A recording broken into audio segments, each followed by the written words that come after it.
Things are gonna get crazy!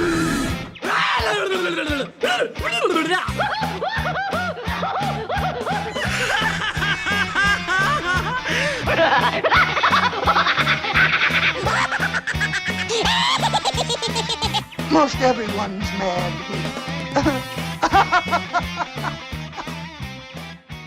Okay, are we back? Is everything calm? Is everybody okay? Okay, good. Welcome, ladies and gentlemen, to AniMat's Crazy Cartoon Cast. And maybe for the people listening or watching this in the future, they might not get it, but I just need to go and clarify and say I am so sorry for the inconvenience. I just had a sudden power outage just when I was getting started with AniMat's Crazy Cartoon Cast. I was getting into my first story, and then suddenly, poof! Like all the electricity in the house just went out. It was all gone. Probably throughout the entire neighborhood, the power outage just exploded. I don't know what happened. Holy crap, it could not have happened at the worst time. And then, once I got the electricity back, I had to go and reset everything. Gotta make sure I put everything back in order, so... Oh my god. So there's a little bit inside me that's a bit ticked about, like, what just happened right now. Because, let's be honest, it could not have happened at the worst time possible. And again, I am so sorry for the inconvenience. So, with that said, guys, are you still ready to get things started with AniMat's Crazy Cartoon Cast? Are you still ready for this episode?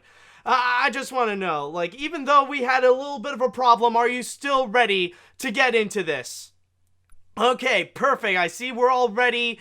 Everybody is still good. Now we can put things back to normal. Hopefully there won't be another stupid power outage that would happen. All right, so back to what I was talking about. Yes, with our first story. Now, even though a lot of people did talk about the Scooby-Doo leaks, but again, I don't really want to get into it. I'd rather play it safe and wait until there's official word coming from Warner Brothers for me to go and officially talk about what's going to be happening with next year's Scoob, which is the upcoming animated feature by Warner Animation Group. But there is also another popular group that a lot of people have been talking about, and that is regarding the Muppets. Maybe not necessarily in a positive way, because one of their upcoming projects just got canceled. So yes, folks, let's go and talk about Muppets Live Another Day. Or in this case, they didn't.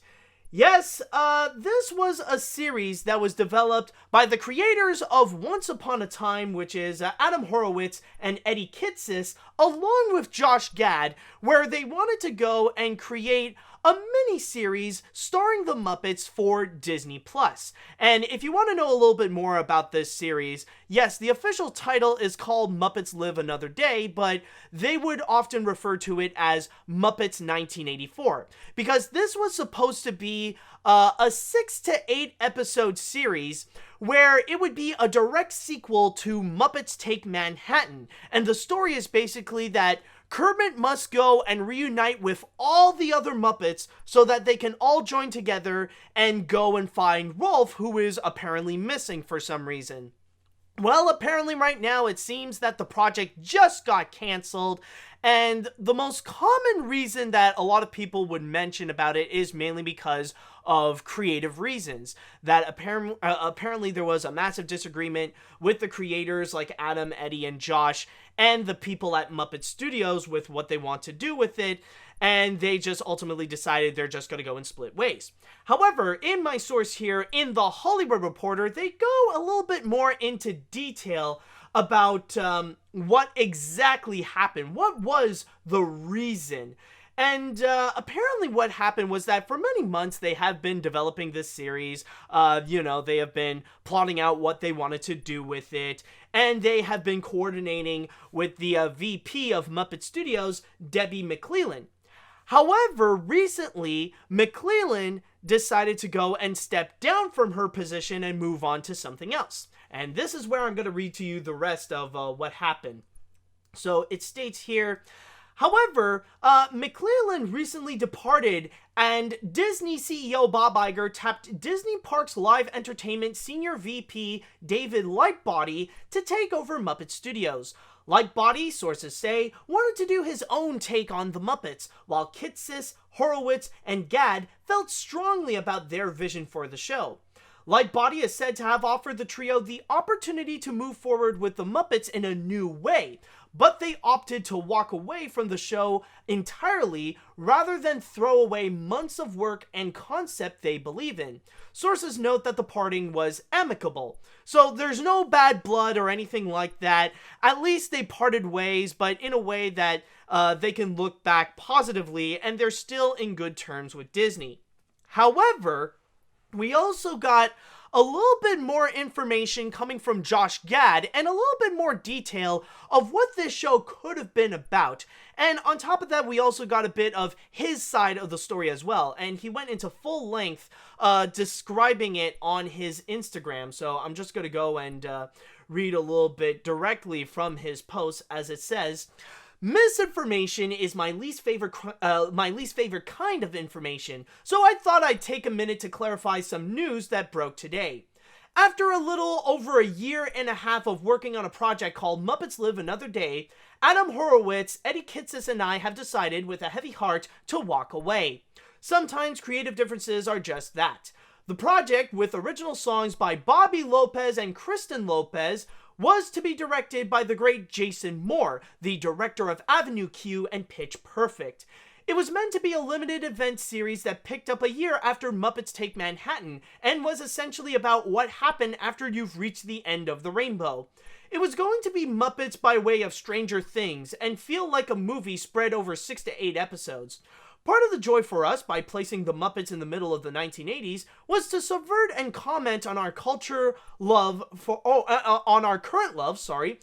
things nostalgia, while at the same time allowing the characters to tell a story that would have ultimately led to an end in present day, revealing some secrets along the way. It has been one of the great joys of all our lives to write words for these iconic characters.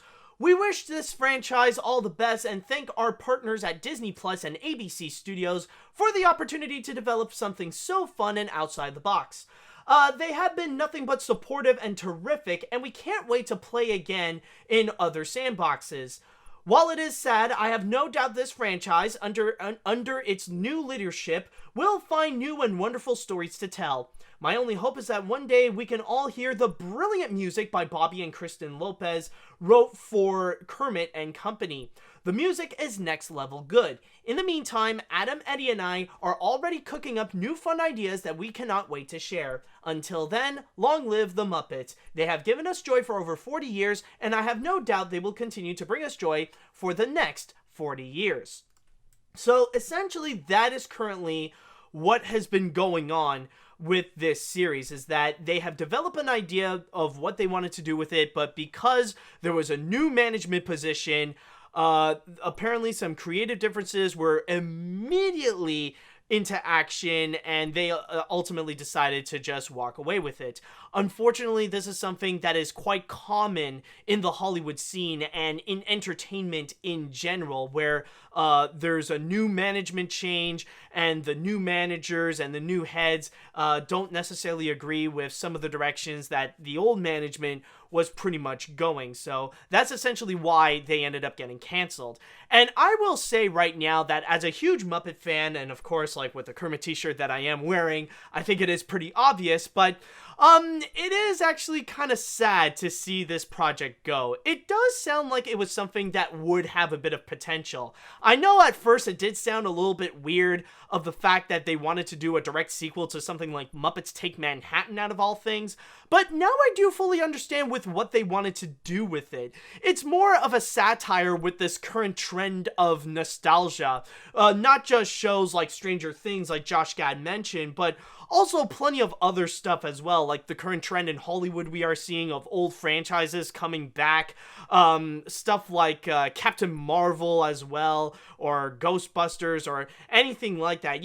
Like pretty much those shows and movies where sometimes they have to take a moment to stop and say, hey, remember the 80s? Remember the 90s? And it does sound like something that the Muppets could use in order to... sorry about that, but it does sound like it's something that the Muppets could use and just have fun with it, rather it be like setting their own nostalgia barriers, to give out stuff to have people remember, or maybe even just like full on make fun of this current trend, how it's just getting way too out of hand, and just go like full on over the top of like all the stupid things they can go, like, hey, remember this thing? I could definitely see the Muppets use that to their full advantage, and that would have been great. And also, some of the new information that we have learned, it really is kind of heartbreaking to hear, because this does sound like it would have offered something extremely memorable, especially the fact of bringing in Robert and Kristen Anderson Lopez to do some of the music for the Muppets. And you probably know those guys very well as like the new major songwriters for today's Disney films. Like, they've already done some major ones, of course. Probably the biggest one that they have done is Frozen.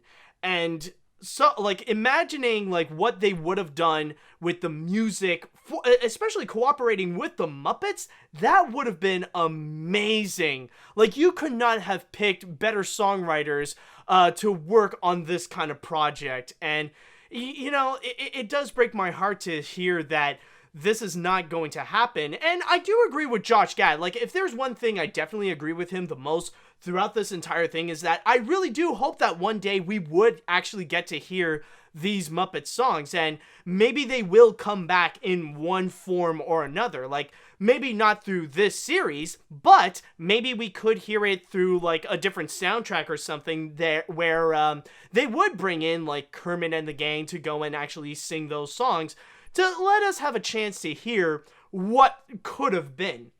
But it does suck, honestly, that it's not going to happen. And it does sound like something that could bring back the Muppets a little bit in the same way like the 2011 Muppets movie, where we would see a bit of a soft reboot, where we would see them on a fully scripted major adventure, something to really pick themselves back up after the 2015 Muppet series on ABC. However, I will say, though, that even though it is unfortunate that this project no longer exists, that they had to scrap the project, and this is something that could have been amazing, I would lie if I say that I don't understand why, in a creative standpoint, why they had to let this project go. Because, let's be honest, when you do think about the idea of this project, when you do think about, like, the concept of Muppets Live Another Day, like, you think about the plot about how Kermit has to bring the whole gang back together in order to go and find Rolf and save him from something. It really does sound like they're just rehashing the 2011 Muppets movie. It really does sound like the same thing, and a little bit of the same kind of goal as well, because the 2011 Muppets movie, it is also something that you could consider that it fits in the category of one of those nostalgia movies, where, like, part of the big goal of it is to go and really capture the nostalgia, but in this case, it's for the old Muppet Show, considering that there is a lot of different references to the late 1970s show that I'm sure that for many casual viewers, it would go way over their heads.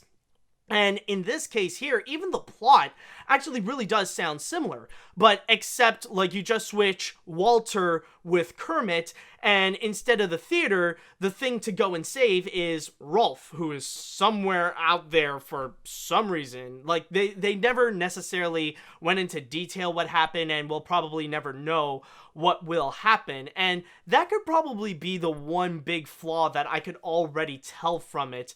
So I do understand that going into a new direction would probably be a better alternative. Like, I do understand the position of David Lightbody, who wants to try to go and try something new with the Muppets. And also, another thing that I would like to comment in this case is regarding the fact that while it is disappointing that we're not getting Muppets Live Another Day, it's not necessarily that big of a loss because we are still getting the Muppets on Disney+.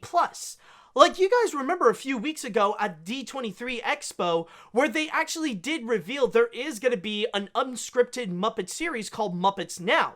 Yeah, sure, it may not be something that could be as big as something like Muppets Live Another Day, but at least it will be something. At least it will provide us with some Muppet content. So at least it's not like Disney is fully abandoning the Muppets. At least they want to actually go and do something with them. And even just recently, speaking of D23 Expo, it really does go to show how Disney does still care a bit about the Muppets. Where at D23, they actually did bring in the Muppets to do some of the things, to actually be the host of some of the panels. We saw Kermit was a special guest panelist for the Amphibia panel, and then you got Uncle Deadly, who's kind of like the master of ceremonies for the 50th anniversary panel of the Haunted Mansion. So at least they know about the Muppets. They are still aware, and they still want to go and use it. And on top of that, I actually do see a lot more positivity coming out of this. With the reports that there's going to be a bit of a management switch, and now David Lightbody is going to be the new head of Muppet Studios, honestly, I think that's going to be a great thing for the Muppets. And I think that's going to be the shot in the arm that they need in order to bring their popularity back. If there's going to be one thing that can really pick themselves back up after the disastrous attempt of the Muppets ABC series of 2015, then honestly, I think it's really going to be something like this. I think it's really going to be a bit of a management change. Because you often hear a lot of people, when they would discuss about the Muppets, they would often complain that Disney doesn't care about the Muppets. Often, they don't really, they don't necessarily use the Muppets as much as many of their other franchises, and that they don't necessarily care about the Muppets. We often hear that a lot. But you got to keep in mind, that's all during the days of Debbie McClellan. Maybe having David Lightbody to be the head of Muppet Studios could actually be something that would be very beneficial, and he would have some new amazing ideas to really make the Muppets relevant again. In fact, like, the reason why Muppets Live Another Day is no longer, like, gonna be a thing anymore is mainly because he has a new vision for the Muppets. He wants to bring them in a new direction. And considering that he used to be the head of Disney Parks Live Entertainment, he did have some experiences with working with the Muppets before.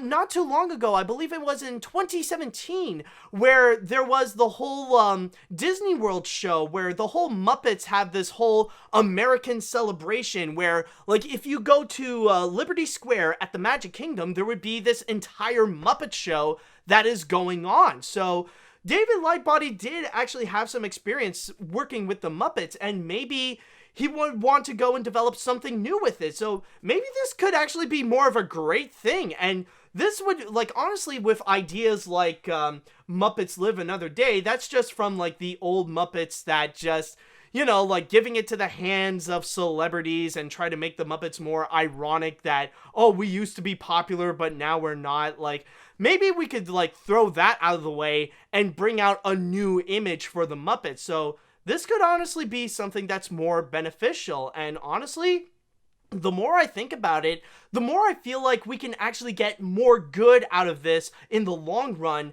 than actually getting this series. If it, like, honestly, if the future of the Muppets being brighter requires the sacrifice of something like Muppets Live Another Day, which would have been just a mini-series on Disney Plus, like, it would just be something that would come and go quickly, then honestly, I'd be more than happy to take it. I think, honestly, this could be a great thing for the Muppets, and I cannot wait to see what would happen in the future, and maybe we would see more Muppet series happening, like a more prominent Muppet series that's gonna exist either on Disney Plus or even on network television like ABC or even the Disney Channel, or even like more new Muppet movies, something to really bring them in a brand new direction. This could be it.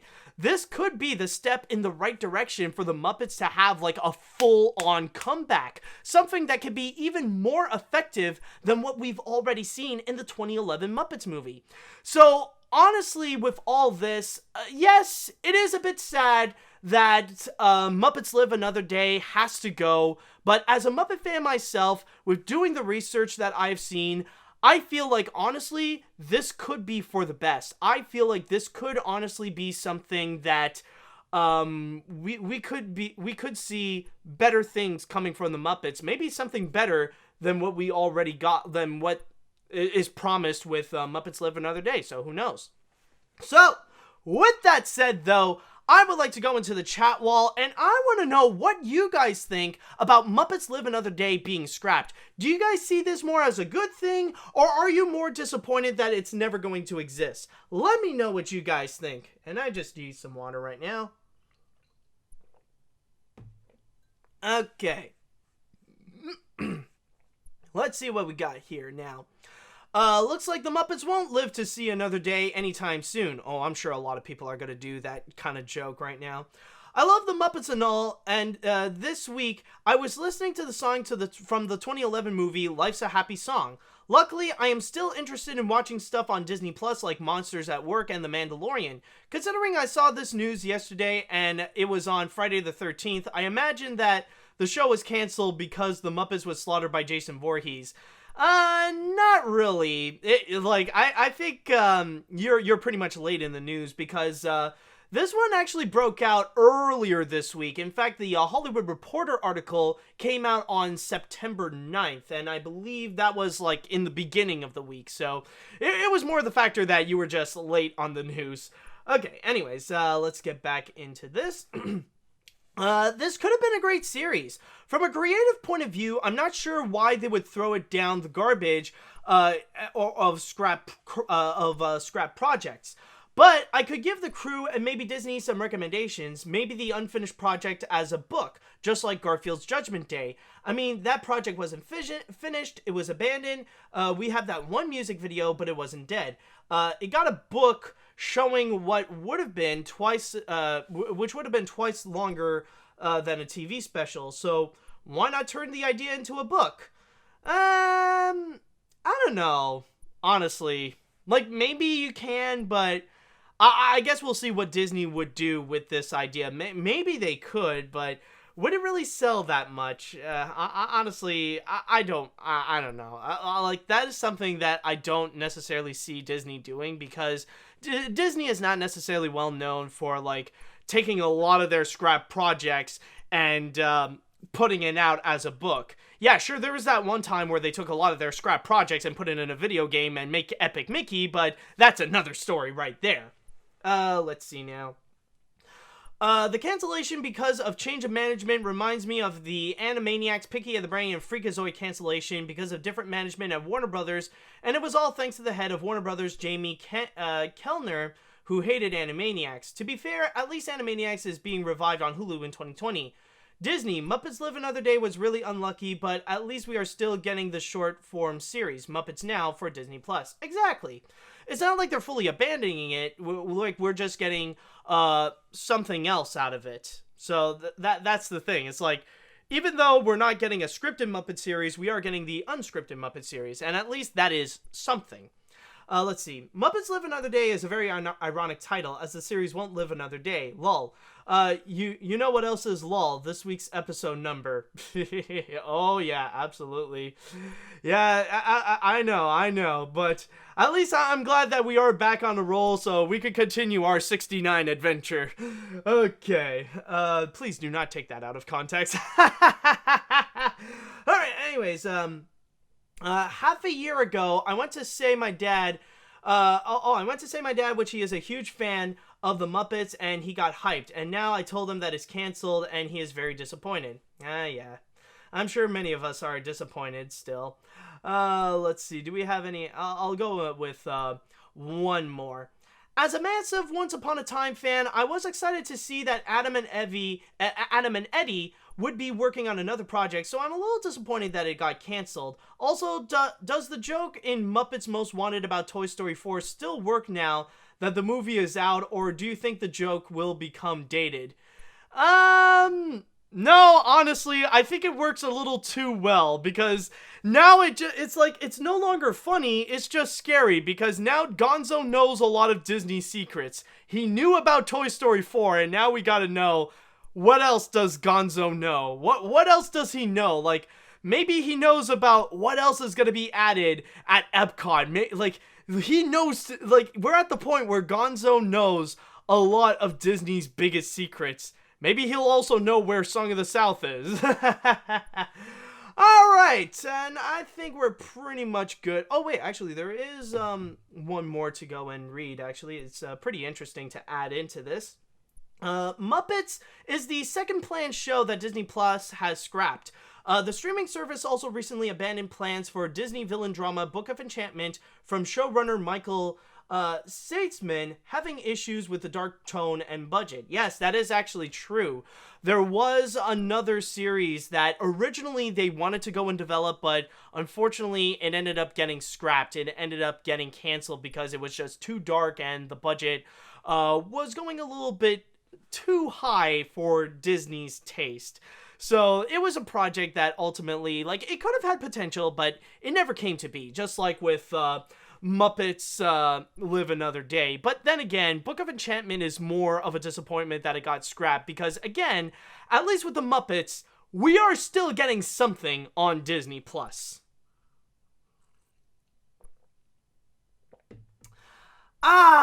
There we go. Man, honestly, now that we are back on track, I feel much better now, you know? I feel like, alright, now we could put things back onto schedule. So with that said, I think we've pretty much covered everything that we have to say for Muppets Live Another Day, and all I can say is that, well, at least we still have Muppets Now still coming in 2020 on Disney+. But now the next thing that we are going to be talking about, we're going to be jumping from one streaming service to another, where now we will be discussing about Netflix and the comeback of a series that we thought, well, not a series, but a movie franchise that we thought it was over, but nope, there is still more coming up from this franchise. And what I'm talking, of course, is about How to Train Your Dragon. Yes, earlier this year, we have received the grand finale of everything, which is How to Train Your Dragon: The Hidden World. And for many, it was a very satisfying ending to one of DreamWorks' most recent and most beloved franchises that they have created. And from there, we thought that we would never see more of the adventures of Hiccup and Toothless. And in this case, though, this week, it shows us that, well, yes and no. We are going back to the world of How to Train Your Dragon, but we're not going to be going back to see any updates regarding what's happening with either Hiccup or Toothless, or we're not even going back to Burke. We're going to be going back to a children's cartoon. Yes, and what I'm talking about is going to be Dragon's Rescue Riders. And for those of you who don't know what Dragon Rescue Rider is, I'm going to go and read you from my source here in the Collider. As it states, in a faraway corner of the Viking and Dragon world, Viking twins Dak and Layla were rescued and raised by dragons, growing up, learning to speak their language. Along with young dragons Winger, Summer, Cutter, and Burple, they defend and protect other dragons on exciting adventures around their home in Huts Galore, in which they also reveal that there is going to be a release date, which is going to be coming out at the end of this month, so it's actually going to be very, very soon. And on top of that, we also got a list of the cast, the people that are going to be involved with it. And it's stated here that the series regulars will include Nicholas Cantu will be playing as Dak, Brenly Brown playing as Layla, Carlos Alazaqui as Duggard, Moira Quirk as Hanar, Roshan Fegan as Elbone, and Brad Grusnick as Magnus. And then among the dragons, we got Zach Callison as Winger, Sky Jackson as Summer, Noah Bentley as Burple, Andre Robinson as Cutter, and Marcy Martin as Aggro. Other voice actors that will be involved with this project include John C. McGinley, Tara Strong, Gray Griffith, Jacob Hopkins, Sam Lavagnino, Patton Oswald, and Brian Poseth. And on top of that, we also got a little bit of a trailer to show us what is this Rescue Riders. So what is this series going to be about? So let's go ahead and check out this trailer for Dragons Rescue Riders. Sorry, Burple. I was due for a bath anyway.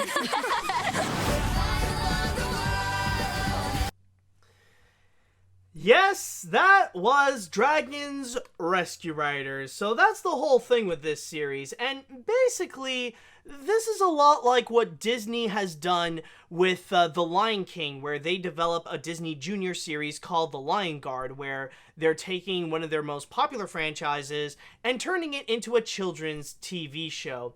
And in this case here, I think it has been previously stated that this is going to be completely disconnected to the actual story of How to Train Your Dragon. So any chances of having characters like Hiccup or Astrid or Toothless coming back, I don't really see that happening as much. Maybe we will see from some of the other minor characters. Like, you never know, maybe Fishlegs is gonna come in, or Rough Nut or Tough Nut will have a bit of a cameo, or even some of the others, they kind of escape me, like, or at least their names. But the whole point of this is to go and create a children's series for based on How to Train Your Dragon.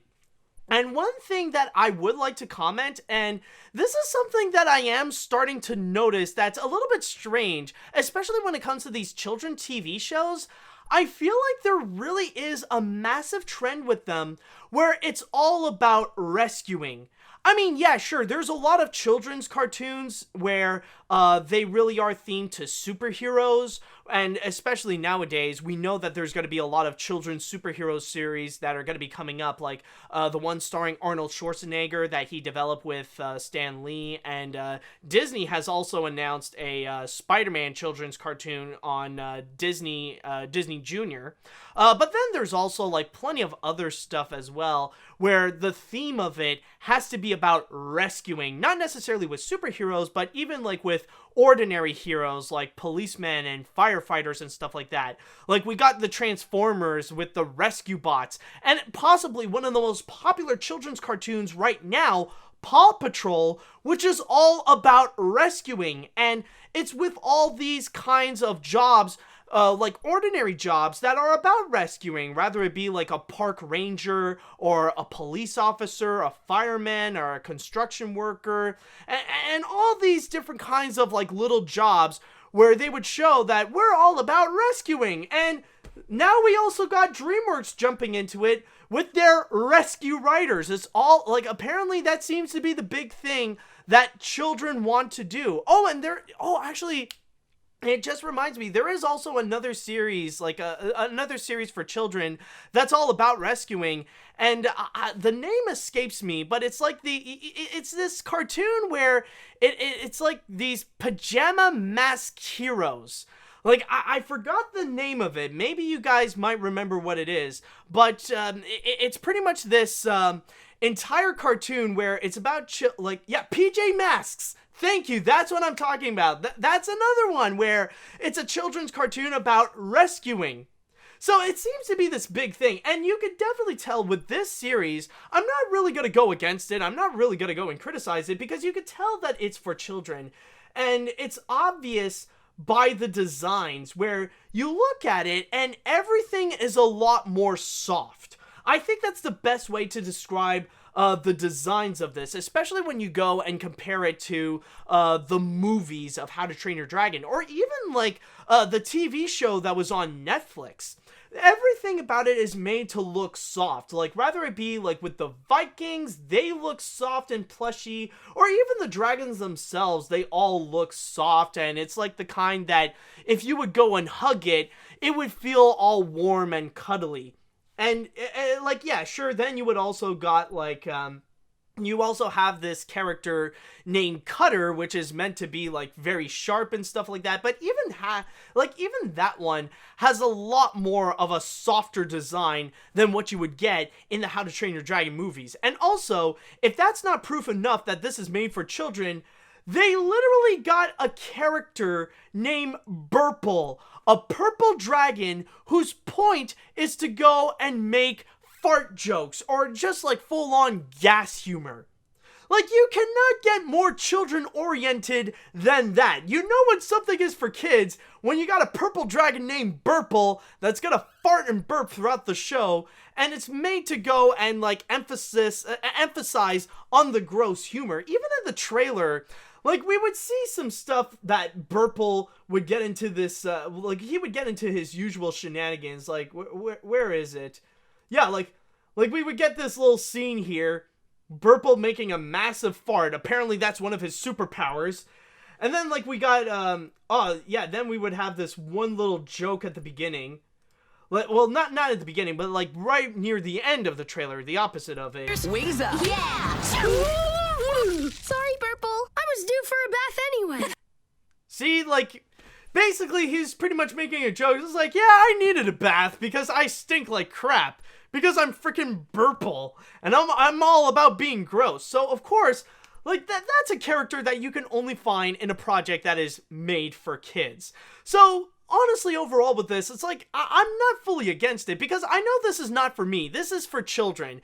And this is most certainly not for people who are fans of How to Train Your Dragon. I don't think this is going to be made for the same kind of audience that is so invested in the movies and even in the TV shows. I don't think they would really get into something like this, because this is for a completely different target audience. So for that, I cannot necessarily fault it. And you know what? I feel like it really is something that DreamWorks is doing where it feels nice. It feels like they want to do something for the kids, and they want them to also get involved into the world of How to Train Your Dragon. You know, the first step would be to watch Dragon Rescue Riders, and then when they get when they get a little bit more older, then they would really go and get into like the TV shows, and then especially with the movies where they could check out the trilogy and really eat that up.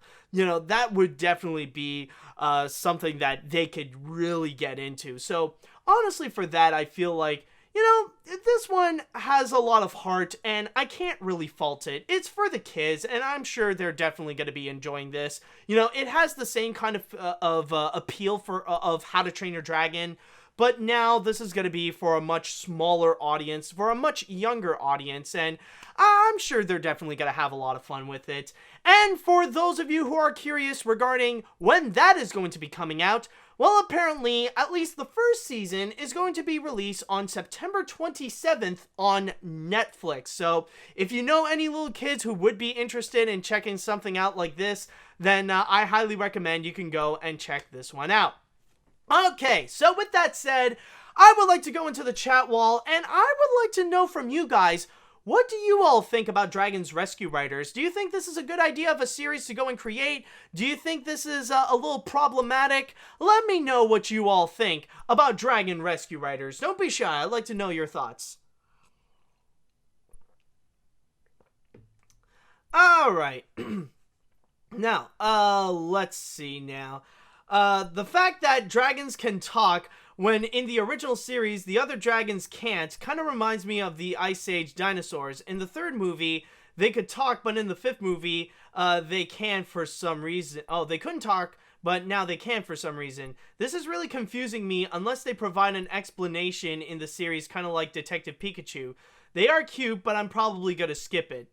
Well, here's the thing, dude. I mean, if you're going to be determining if you are going to watch it or not, or if you are going to skip it, I need to ask you, are you over the age of 7? If so, then I don't think that's a question you should be asking for something like Dragon's Rescue Riders. It's not necessarily meant for you for your own consumption. Maybe if you want to go and check it out with your little with little kids, like your little cousins or little nieces and nephews, or even your own kids, like your own sons and daughters, like that is perfectly explainable. But if you want to watch it, like if you're gonna go and try to watch it and try to expect something that would be in the same standards as the movies, then I think you're pretty much doing it wrong. So I'm just going to go and emphasize that right there. And to go and answer your question regarding the factor that the dragons do talk, yes, and I understand. It does seem a little bit weird of the fact that apparently the dragons can talk. It's like, oh, yes, now these Vikings have the ability to go and speak to dragons, which apparently the dragons can learn English. I know it's strange, but I think it really is the kind of logic of like, I think it's more something in the lines of Madagascar. I think that's the best way to go and compare it, where, like, yeah, they can understand each other and we can understand them speaking in English, but when it comes to other people, they wouldn't necessarily understand them. For them, it's just nothing like roars. And they actually did play that a little bit. They actually did do a little bit of an explanation in this trailer. That's how we learn to speak dragon. I wish I could speak dragon like you. Ba, ba, ba, ba, ba, ba. You know, something like that. I think that's, for now, that is the explanation. I'm sure they will describe it a little bit more in the series itself, but so far that's our little explanation onto how they could even speak English in the first place. It's just like, it's just them. Let's see. I cringe real hard when watching. I think I'll just stick with the movies and the previous shows on Netflix. Knowing these types of shows, Hiccup and Toothless will make a cameo. The new series is reminding me of Dragon Tales. The lip syncing is also not that good. Also, how's the Viking twins are raised by dragons but can speak human? Again, are you older than 7? Then why are you criticizing this hard and judging it in the same lines as the movie? It's a children's cartoon, man. It's a children's cartoon. It's not necessarily for you, dude. I'm just putting it out there. My God, a lot of people seem to be like going hard on this. Okay. Maybe it's because I'm in my mid-20s, but this does nothing for me. Yes, it is. It's because you're in your mid-20s. If I had kids, maybe I would be okay watching this, but unlike My Little Pony Friendship is Magic, which has things that adults can take away, I might skip Rescue Riders, or I'm calling it Claw Patrol. And yeah, honestly, that could be one downside that I could understand a little bit. Like, considering that I have mentioned about the theming of rescuing and especially bringing up Paw Patrol, some people could interpret this as DreamWorks trying to make their own version of Paw Patrol, where it is about rescuing, but this time putting in the whole, the entire theme as How to Train Your Dragon. That I could understand, where it would feel a little bit gimmicky and like would feel less like it would have a bit of its own genuine soul. But yeah, like at that point I would understand, but other than that, this is again, I'm not gonna fault it too much. This is something for children. This is not made for me. Let's see now. This show reminds me a lot of Dragon Tales. I grew up with that show as a kid, and I can compare both shows to each other because they're both preschool shows about humans interacting with dragons. I also own a Dragon Tale VHS at home, but this does feel more like Dragon Tale. Ooh, excuse me there. Oh boy. But this does feel more like Dragon Tales than it feels like How to Train Your Dragon, in my opinion. Yeah, I think that is what it's supposed to be, because it is aimed for kids. There is no way that you can expect anything that would have the legitimate intensity as How to Train Your Dragon. I am going to put that out right now, because like, considering when you would think about the movies, like How to Train Your Dragon, they do get pretty intense. Like, probably even a little too intense for little children. So you cannot expect this to be up to that standard. You cannot expect them You cannot expect the rescue riders go on a life-threatening journey or battle against this ginormous dragon. You cannot really go and actually do that. Or, like, you cannot expect many of the same dragons that were in How to Train Your Dragon to appear in here, because a lot of their designs are a little too scary for little kids. So, of course, you gotta go and expect, like, something, again, that's a lot more softer, a lot more cuter.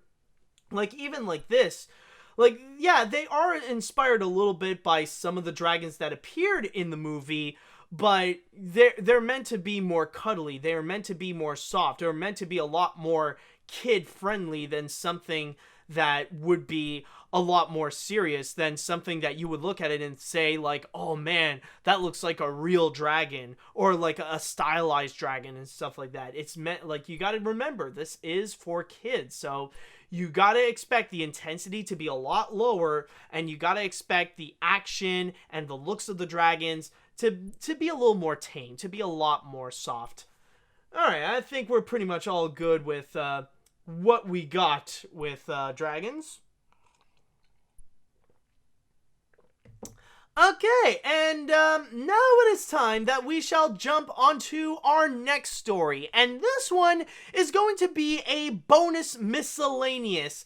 And with this one, honestly, even though it's not necessarily animation related, I still feel like this definitely is worth talking about, because this is a very fascinating movie, and if you have seen this film, then you know that this idea feels like, well, how can you pull this off? You know, it was a major news that was released, and you gotta realize, how can you make this movie without John Travolta or Nicolas Cage?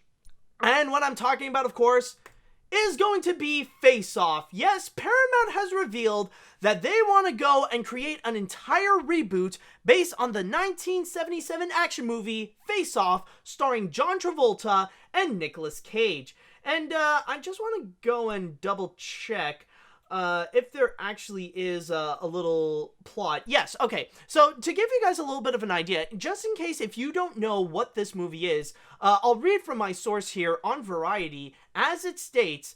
Let's see here. All right, there we go.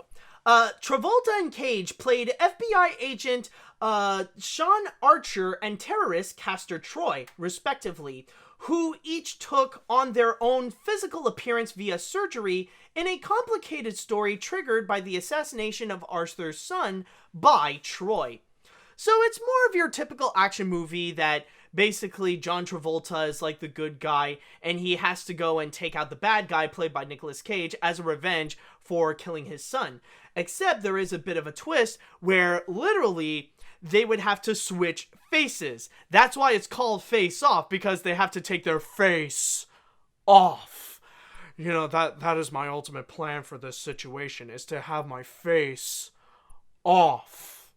And I just gotta say, actually no, I need to save, like, my thoughts on the whole situation, and need to save what I need to say about the movie itself a little later. There's still a bit more. Now, yes, going back into the element of the reboot itself, yes, Paramount wants to go and reboot it, and so far we don't have any confirmation about who's going to be the actors and who's going to be the director that will be involved. We do know that Neil Moritz is going to be a producer, and they did actually get a writer who is going to be Oren Uziel. I think that's how you pronounce his name, maybe I'm wrong, but yeah, Oren Uziel, who is the screenwriter of 22 Drum Street, and also the guy who wrote the script for the upcoming Sonic the Hedgehog movie. So yes, the Sonic the Hedgehog movie writer is also going to be writing for the reboot of Face Off. And so far, that is the only thing that we know about Face Off. So, as I stated before, this is more of your typical action movie. Nothing too out of the ordinary, except for the strange gimmick of people just, or like the good guy and the bad guy, just full on switching faces through this weird surgery.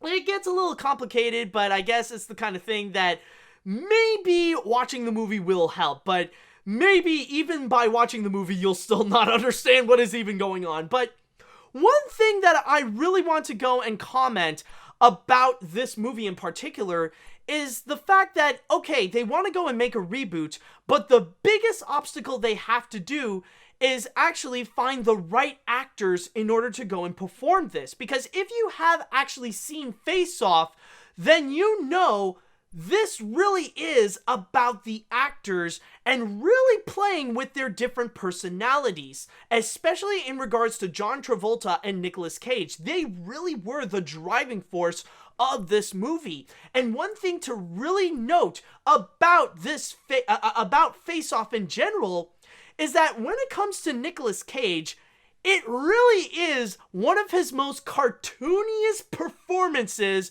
you will ever find in his career. And this is not an exaggeration. In fact, let me show you one little clip. I need to show you this little clip. It's less than a minute long, but it shows you a little example of the madness of Nicolas Cage in here. Just take a look at this. Watch.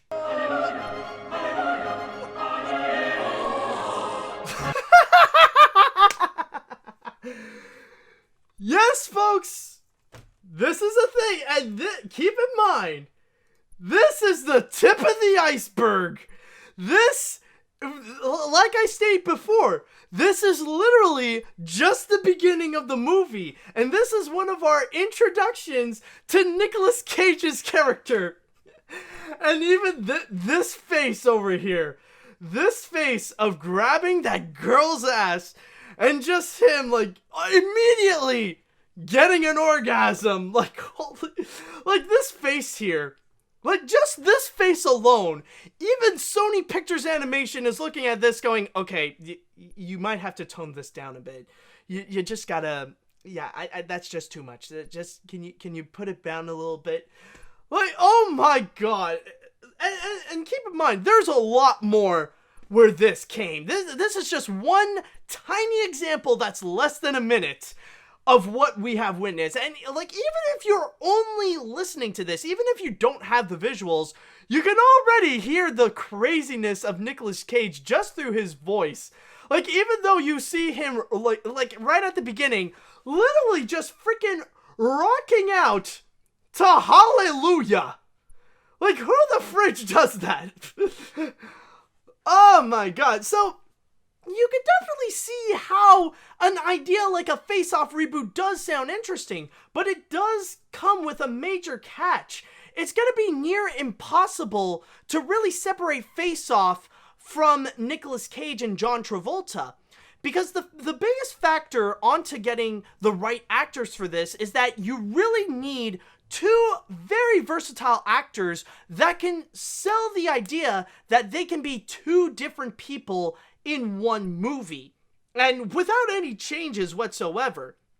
Like, they can't go through like a major costume change or like just do voiceovers or even put in a lot of makeup. Like, they gotta wear the same clothes and same everything, except they gotta present two completely different personalities. One that can be over the top and one that can be tame and down to earth. And that's why they got people like Nicolas Cage and John Travolta, who could have the ability to go and do that, to present two completely different personalities. And that's going to be a real tough challenge, especially if you want to go onto the same levels that both these actors have presented. Like, how the fridge can you find another recent actor that's gonna do this? That's just gonna go wild and crazy and just start off by acting like a priest, rocking out to Hallelujah, then grabbing a girl's ass, and then immediately getting a freaking orgasm like Nicolas Cage here. Like, that's gonna be a real challenge to find an actor that can actually pull that off in the same way that can be believable, but most importantly, memorable. Maybe Face Off is not necessarily a great movie. I'm not going to be calling it a cinematic masterpiece, but at least try to capture that same campiness or that same memorability. Just at least capture the fun of it. That's going to be a bit of a real challenge. But if they're going to be taking it seriously, I think already that would be a mission that they would immediately fail. So I feel like that could be the biggest challenge for this Face Off reboot. Are they going to go, like, which direction are they going to go? And are they going to find the right actors to go and find not only two completely different personalities, but one can capture the same kind of spirit as John Travolta and Nicolas Cage, where they can pull off just a highly enjoyable, over-the-top performance, where at this point, they don't care. It's not about getting an Oscar. It's about just having a lot of fun with it. And I mean, this definitely is a movie where you could tell that both John Travolta and Nicolas Cage had a blast in terms of making. So in this case here, I don't know what's going to happen. Like, maybe it will be worth it, maybe it won't. I don't know. It's just the idea of a Face Off reboot, it's going to be tough. It can be possible that they could pull it off, but in this case here, it's going to be a little bit difficult to imagine Face Off without the wacky performance of John Travolta and Nicolas Cage. So I'll wish Paramount the best of luck, but oh boy, that's going to be some major shoes to fill.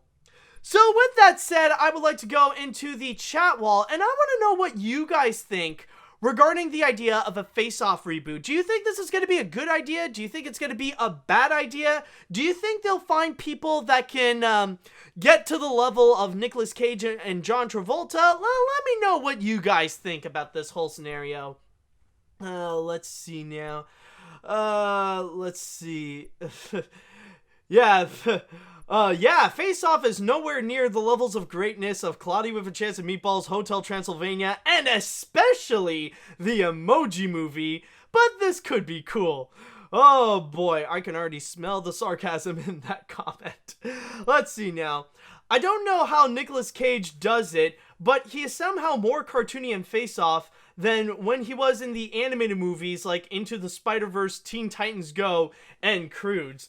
Oh, I wouldn't, honestly, like, since he was in Spider-Verse, I wouldn't be surprised if they actually revealed that the animation for Spider-Ham, it wasn't done by animators. It was all motion capture by Nicolas Cage. That's how they managed to pull it off. He was just somehow coincidentally there, so they decided to ask him, hey, after your mocap, can you go and do some voice acting for Spider-Man Noir? Yeah, sure, alright. Somehow they'll even mocap the way that Nicolas Cage can pull out of a hammer out of his butt. Alright, so let's see here. What else do we got here? I watched this with my uncle. It's a spy movie about two people switching places with each other. The villain has some important information but refuses to talk, so they knocked him out and swapped places with him in a prison to get the info and escape. Then the villain took over the spy's life, messing with his wife and kid with his humor. During it, his plan goes across, and the spy has to stop him before it's too late. It's a pretty humorous movie since as the actors switched roles. All right, well, thank you for clarifying like the whole scenario with what's going on with Face Off, but yeah, I think like the humor would play a major role with it, and especially it has to be something that has to be carried by the actors. So again, getting the right actors is probably the most important thing for this project, and if they fail to get the right ones, then the whole thing will pretty much just collapse in itself. Let's see now. I don't think it would be as good as the original unless they cast Paul Scheer and Jason Mantzoukas or Shia LaBeouf and Tom Hardy. Also, fun fact, Disney as Touchstone co-produced and distributed the film internationally, but the rights are now with Paramount. Okay. Alright, that's interesting to know. Let's see now, what else do we got?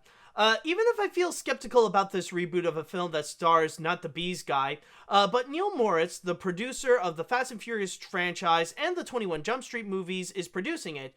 Despite that he is producing a Sonic movie, I feel optimistic about this film. Sad that he got kicked from the future about the Fast and Furious franchise. Well, you only have to do what you gotta do. Let's see now.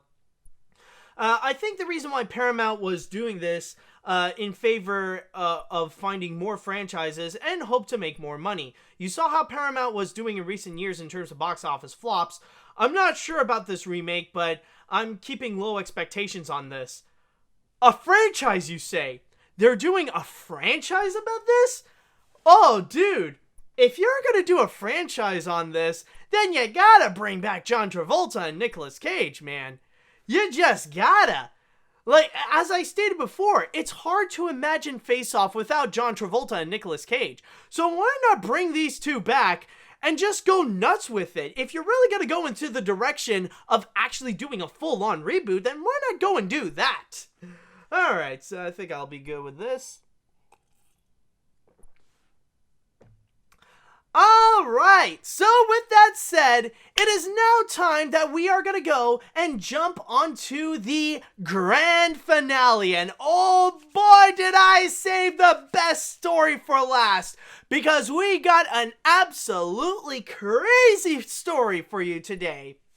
Now, I know that some of you watching this or listening to this, sometimes we all have a little bit of fun and we want to have a few drinks and, party with our friends and stuff like that.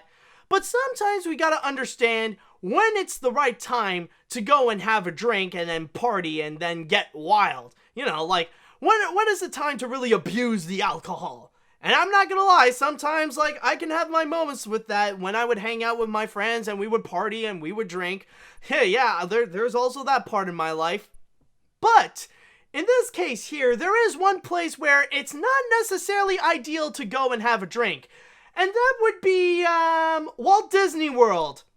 Yes, there is a woman who is now officially banned from entering the Walt Disney World property because of her crazy drunken antics.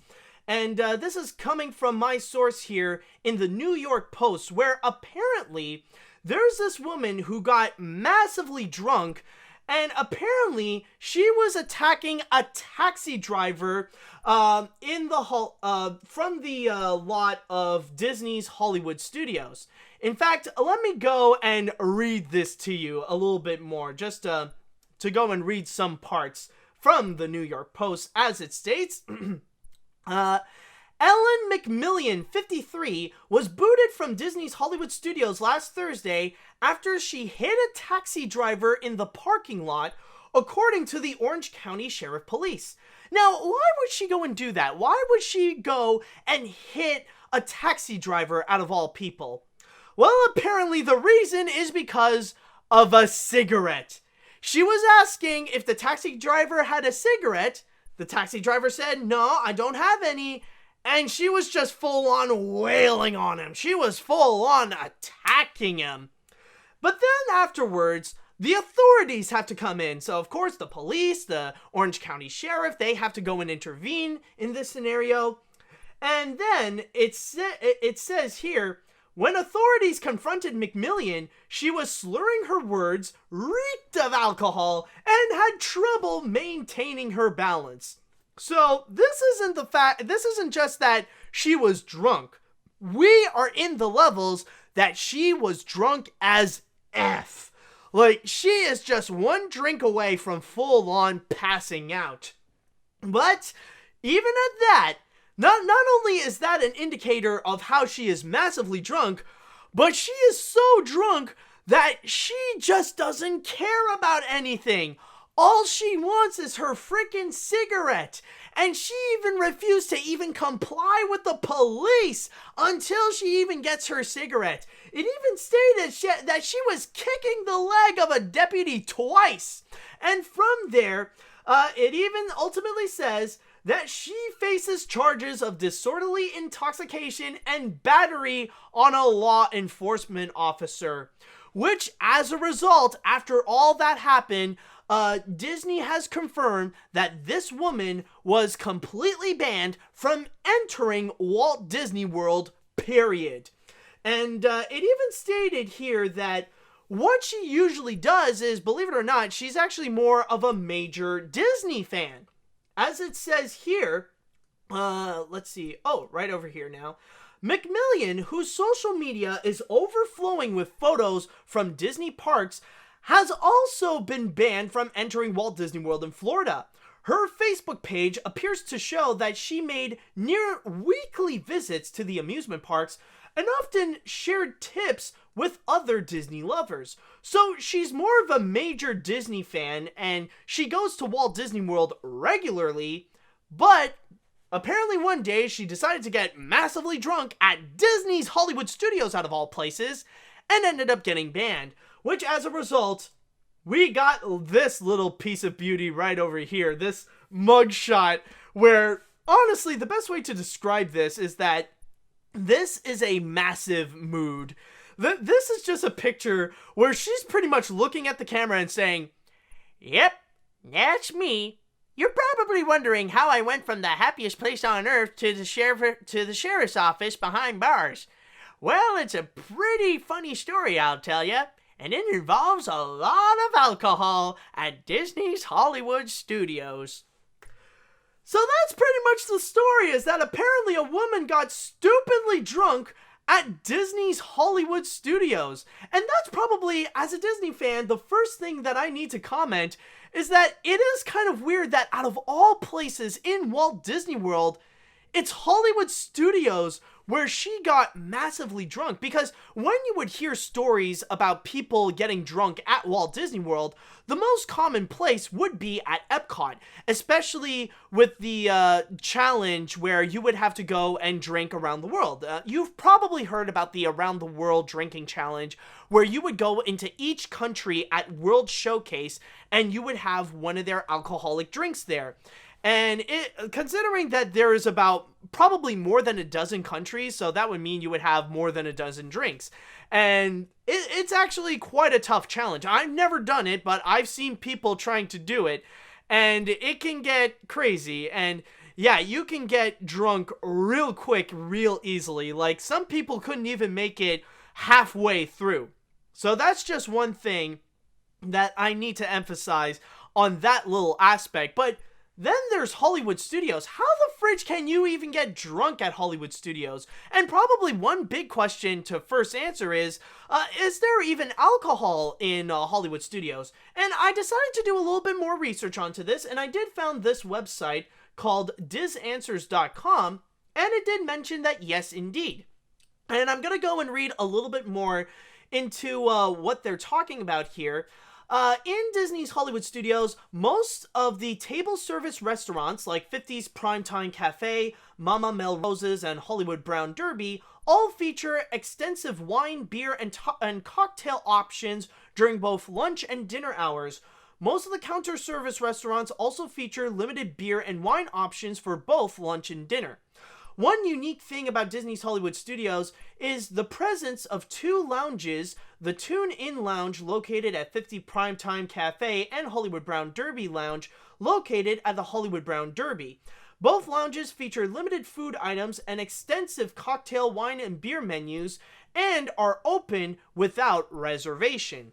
So there are a few places where you actually can go and have a drink. But mainly, if you want to go and have a drink, it's mainly meant to be a complement to your meal. Like, if you want to have a little bit of wine during dinner, or if you want to have a beer during lunch, then you can actually go and do that. But there are a few places where you can actually go into a lounge and you can have a few drinks. That is actually possible. Now, it's it's extremely rare, especially when you're in a place like when you are in a place where you're in Disney's Hollywood Studios, then at that point, you will... Oh, crap. Apparently we do have a bit of a troll going on, so I'll just go and fix that right now. Sorry about that, folks. There we go.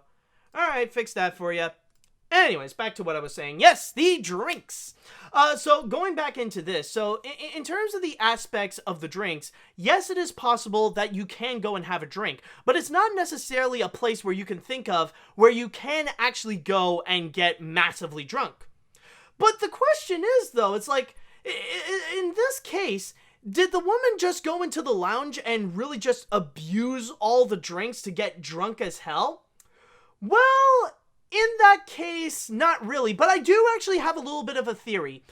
This is not confirmed, but I might have a little bit of an idea of how she ended up getting so massively drunk. And I think she just wanted to try out all the new drinks at Galaxy's Edge. If you guys know, just a few weeks ago at Walt Disney World, they have officially opened Star Wars Galaxy's Edge. And there actually is a section where you can go into a bar and you can get some alcoholic drinks. And going into Disney Parks blog, the official Disney Parks blog, there is actually a lot of drinks, some of them non-alcoholic, but then you also got a lot of alcoholic drinks that involves like pineapple rum, bourbon, vodka, tequila, and all that kind of stuff. And like you got drinks like the Fuzzy Tauntaun, Jedi Mind Trick, the Outer Rim, T16 Skyhopper, Jet Juice, Yub Nub, Bespin Fizz, the Dagobah Slug Slinger. Like, you got so many of these different alcoholic drinks. And I would not be surprised in this case that the woman just want to go and try them all at once at Star Wars Galaxy's Edge, and she would go tumbling around getting drunk like crazy. And in this case, though, one thing that I would like to go and make a bit of a comment is that I know that in this case, a lot of people would just go and immediately blame Disney on this. I know it's a little bit of a controversial issue regarding the subject of serving alcohol at the Disney parks, especially when Walt Disney himself stated that he does not want to serve any form of alcohol to avoid Disneyland becoming like another Coney Island where you're going to see a bunch of dumb teenagers tumbling around getting drunk and stuff like that. I know it's a bit of a controversial issue, and especially in this day and age where it is very trendy right now, where people want to go and really antagonize Disney because right now they are the biggest entertainment company in the world, and that's kind of the price to pay when you are the biggest and the most popular, is that often many people will view you as the man or the system, and a lot of people really want to go and engage in counterculture by taking down the man and the system and try to hate on things that are considered popular. So really, it's kind of popular right now that people want to engage in counterculture and try to make Disney look like the bad guy and stuff like that, and why they want to go and really push the narrative that Disney is evil because they're a monopoly and they're trying to take over the entire entertainment industry all on their own. But I will say that in this case, this is not Disney's fault at all. This is not Disney to blame here. Because we are in 2019. We are in an age where we are more responsible and we should know better. And this is the fault of this frickin' woman. And I need to go and ask this right now.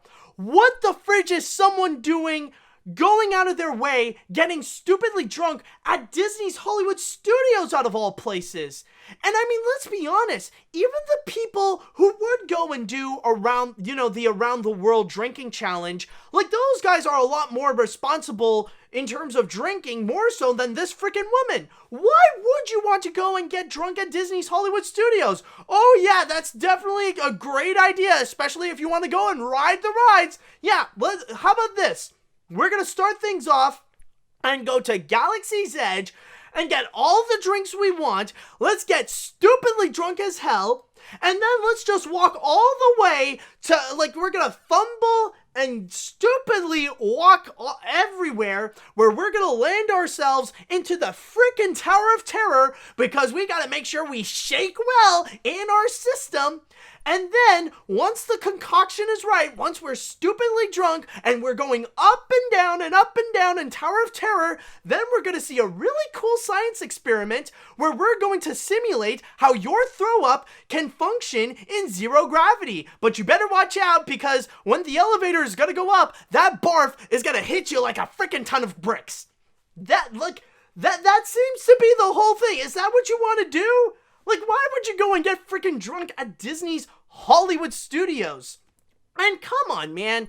You should know better. You're in a theme park. You need to, this is definitely a place where you need to drink responsibly, especially when you're going to be in an area where there are so many people that are crowded, especially nowadays when Hollywood Studios is massively crowded because of the newly opened Star Wars Galaxy's Edge.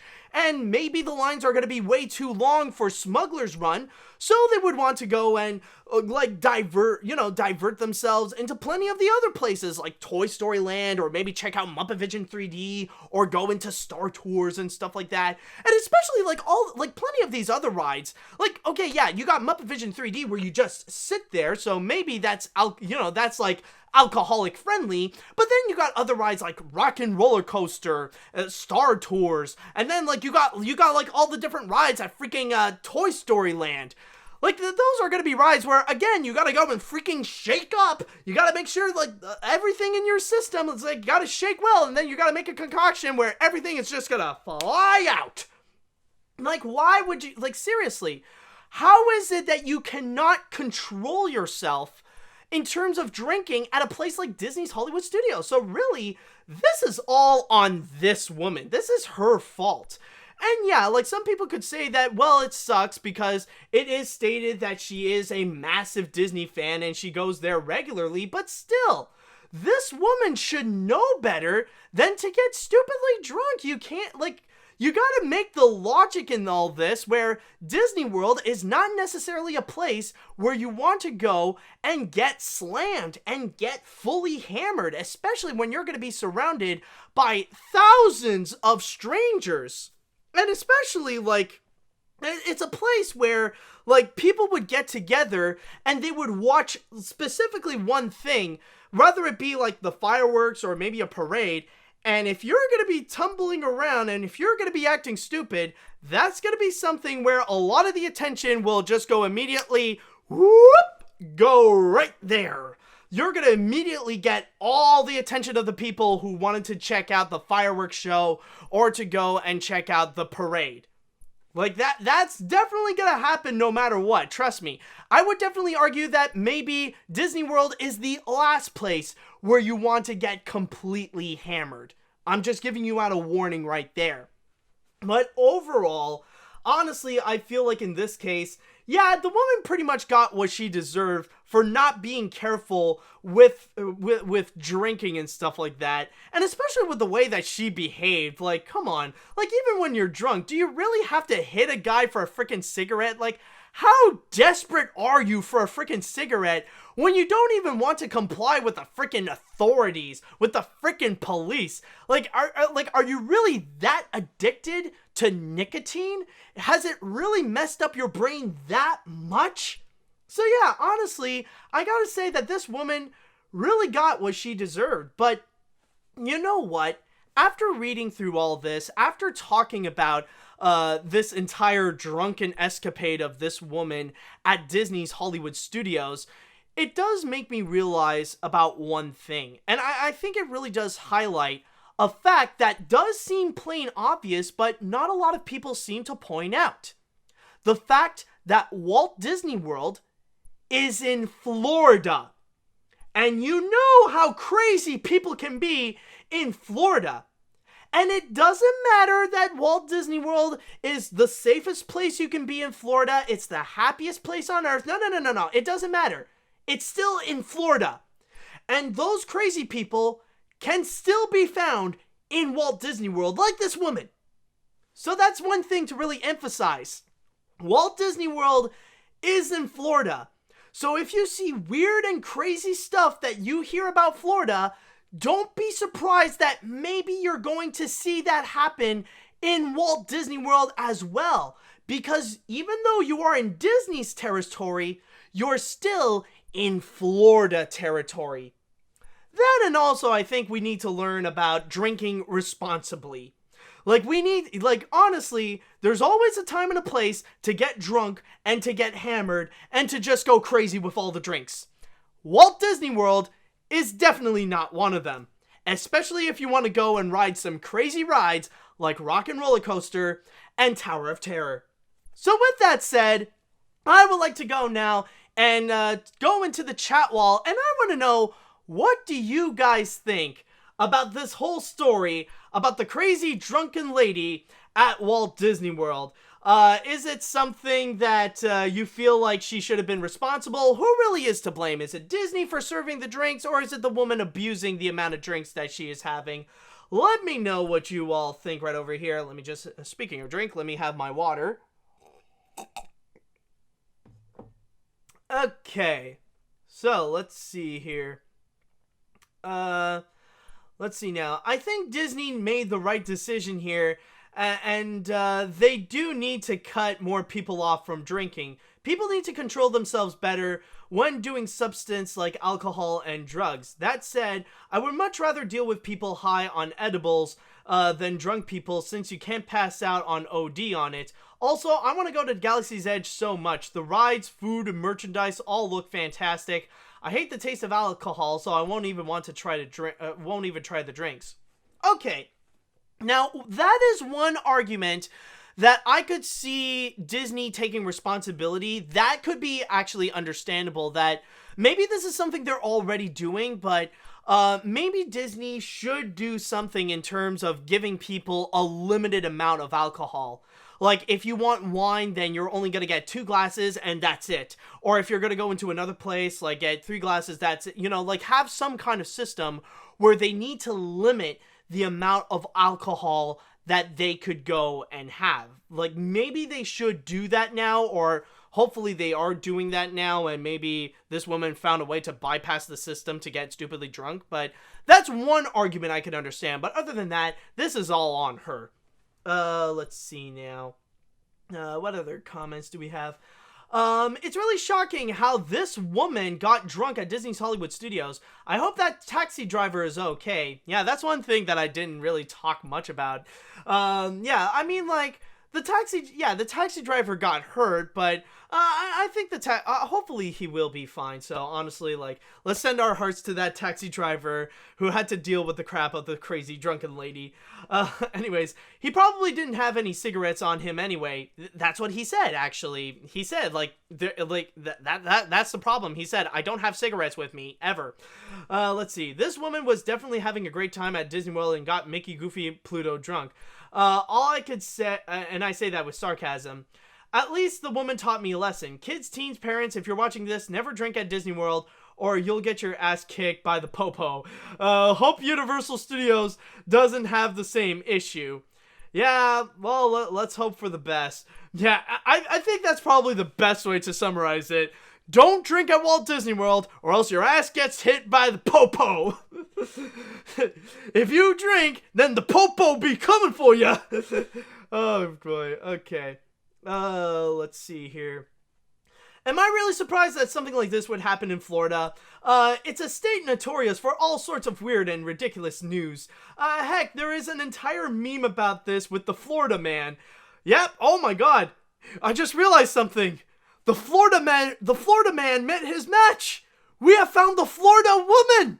The Florida woman is in Walt Disney World. The Florida woman, like, she would, like, no wonder, like, the Florida woman kept hiding at Walt Disney World, but then suddenly the alcohol exposed her.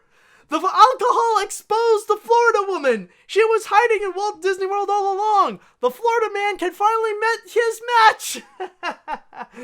I hope this woman gets the help for this. I don't want this woman to go near the Muppets or the Twin Vikings with their dragons. Imagine if the crew of Face Off Reboot were influenced by this story for a scene in the film. This woman will probably not want to tell her kids or grandkids this. Well, what the fridge is she gonna do? Is she gonna go to freaking, like, in the Indiana Jones Stunt Spectacular, and she'll just go to Indy and just say, Hey, Indy, yo, Jones, I want my face off. Or, like, she would go and it's like, Elsa, I want my face off. Let's switch faces. Come on, let's go and switch faces. Let's do this. What the fridge? Seriously. Okay. Let's see now. Do we have one more comment to go and read on this? Let's see. Sounds worse than when Pam Beesly got banned from Chili's for drinking too much. By the way, would this include her being banned from Disneyland as well? I think so. I believe it states, well, it only says that she is banned from entering Walt Disney World. It doesn't necessarily state that she is fully banned from all Disney parks, so I don't think I have a confirmation. But for now, I think the safest thing to say in this case is the fact that she is legitimately banned at Walt Disney World. So with that said, that is pretty much it for this episode of AniMat's Crazy Cartoon Cast. And let me just say that this 69 was definitely fine. It was feature length and we let out a big load today. So that was definitely great, and I just want to say thank you all so much for watching, and thank you all so much for listening, and let's hope next week we won't have any technical difficulties or any random power outages that'll stop us from our own madness. So with all that said and done, I just want to say thank you guys so much for listening and watching, and until next time, see you later, dudes!